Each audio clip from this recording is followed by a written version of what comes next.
বকেয়া ইনসেন্টিভ দ্রুত মেটানো এবং অতিরিক্ত কাজের চাপ কমানোর দাবিতে মঙ্গলবার দক্ষিণ দিনাজপুরের জেলাশাসক ও জেলা মুখ্য স্বাস্থ্য আধিকারিকের কাছে স্মারকলিপি জমা দিল পশ্চিমবঙ্গ আশাকর্মী ইউনিয়ন।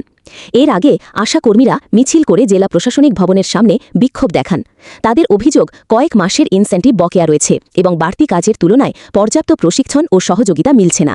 দ্রুত বকেয়া ভাতা প্রদান, পর্যাপ্ত প্রশিক্ষণ এবং কাজের চাপ কমানোর দাবিতে প্রশাসনের হস্তক্ষেপ চেয়েছেন তারা। সকলেই জানেন যে পশ্চিমবঙ্গ আশাকর্মী ইউনিয়ন তারা মা এবং শিশুদের পাশাপাশি বর্তমানে নানানভাবে প্রশাসনিক কাজকর্মও তারা করে, কিন্তু বর্তমানে দেখা যাচ্ছে যে আয়ুষ্মান ভারতের যে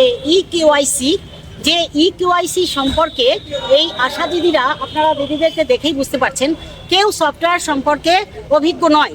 আমাদের দাবি যে এই ইকিউআইসিটা অফলাইনের কাজটা আশা দিদিরা করবে। আমরা কাজ করতে চাই না, বিষয়টা এরকম নয়।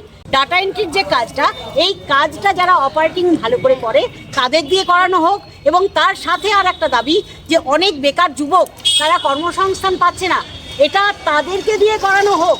আর আশাকর্মীদের নির্দিষ্ট শ্রম দিবস 8 ঘন্টার বেশি তারা কাজ করতে পারবে না, এইটা বলা হোক। না হলে তো তারা মা শিশুকে পরিষেবা দিতে পারবে না। এত প্রশাসনিক কাজ চাপালে আমরা নিরাপত্তাহীনতায় ভুগছি। আমরা বিভিন্ন জায়গায় দেখছি যে আশাকর্মী, আইসিডিএস কর্মীদের ওপরে কিন্তু সাধারণ মানুষ তারা বুঝতে পারছে না, তারা মনে করছে যে এরাই ফর্ম ফিল আপ করতে ভুল করেছে বলে এটা আমাদের হলো না। তাই তাদেরকে কিন্তু সাধারণ মানুষের কাছে হেনস্থার শিকার হতে হচ্ছে।